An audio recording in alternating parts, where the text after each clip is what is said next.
Magluwas sa intense nga inkwentuhanay sa mga eskwelahan nga kabahin sang NCAA Season 99, dapat man bantayan ang mga bag-o nga mga dulong sang latest happening sa sulod kag sagwa sang court. Si Julius Bilacaol nakatutok.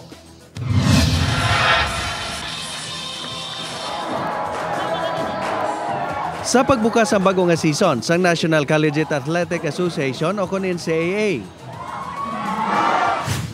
may new faces man nga magadulong sang latest happenings in and out of court.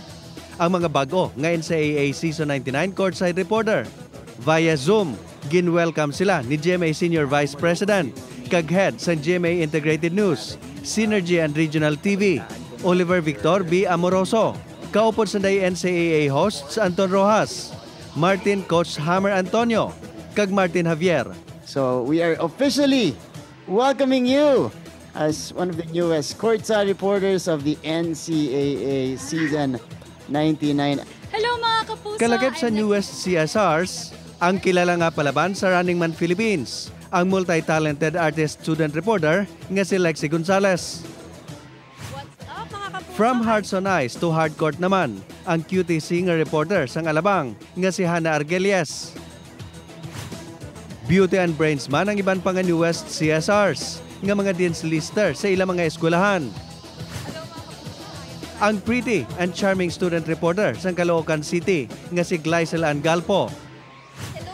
Ang future architect reporter from Pasig City nga si Aliana Isabel Faustino. Ang events host student reporter sa Santa Rosa, Lizelle Ann Yerves. Ang bubbly and pretty student reporter sa Quezon City, Monique Angelica Santos, nga former PSL courtside reporter, kag student DJ man. Kag ang multi-passionate student reporter sa Malolos, nga si Diana Marie Igual.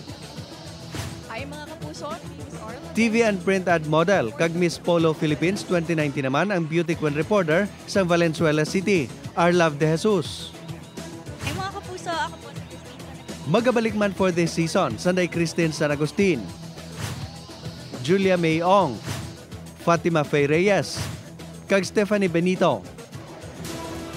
Games will officially start sa pagbukas ng NCAA Season 99 sa September 24 sa Mall of Asia Arena, kag malantaw sa GMA kag GTV.